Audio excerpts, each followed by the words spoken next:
Hindi ko naman siguro masabing protesta. Pwede rin, no? Pwede rin nating tingnan na gano'n. Dahil totoo naman na medyo talagang lumuwag at hubina ang kampanya na tapusin na itong problema ng CPP, NPA, NDF.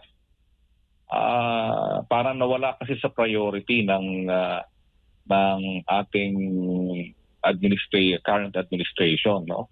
Kaya very frustrating yan sa mga sundalo na matagal nang nakikipaglaban sa NPA. Kumbaga, kung ako nakikipag-boxing, no, sa isang kalaban, ang NPA, at alam kong matatalo na siya, at sasabihin sa akin na aking coach, huwag mo munang pabagsakin yan kahit alam kong kaya ko nang pabagsakin. No? Kaya ko nang i-knock out. Pero sasabihan ako, wag muna.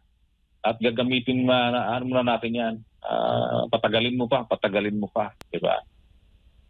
Ikaw, matagal ka nang binubugbog din dati. At ngayon may chance ka nang tapusin ito para mawala na talaga sila.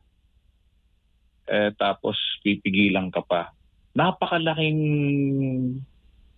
naaaksaya nating oras, pera, resources to deal with the NPA aside from yung mga biktima nila, no, mga buhay na nawawala, yung extortion nila, yung epekto sa mga negosyante kung saan meron silang presensya na natatakot ng pumasok dahil sa extortion nila at pananakot, sa terorismo, sa mga atake nila.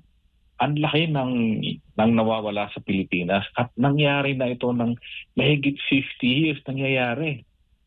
So kung to titingnan mo, dapat matapos na to at matatapos na sana natin. Kaya lang ngayon na naman ay mukhang instead na tapusin ay mukhang nakipag-alyansa pa sa mga front organizations itong administration natin ngayon.